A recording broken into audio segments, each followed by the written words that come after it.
Makapal na usok ang bumungad sa ilang residente ng Purukuan BGH Compound sa Baguio City pasado 1:27 ng hapon kahapon January 29. Ang mga bumbero at mga residente nagkumahugma-apula ang sunog. Ayon sa BFP, naging mabilis ang pagkalat ng apoy. Inimbestigahan pa nila kung anong sanhi ng sunog. Yun nga lang, yung bahay din kasi is made of light materials. Kaya yun, luckily naman hindi na po kumalat sa mga ibang bahay. Wala naman pong injured and casualties.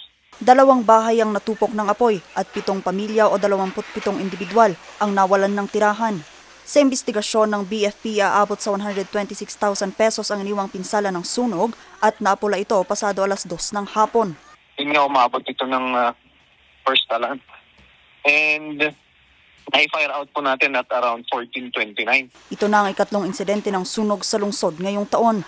Sa barangay hall muna ng BGH Compound mananatili ang mga nasunugan habang magsasagawa pa ng investigasyon ng BFP para matukoy ang sanhi ng sunog. Vanessa Bugtong, RNG News.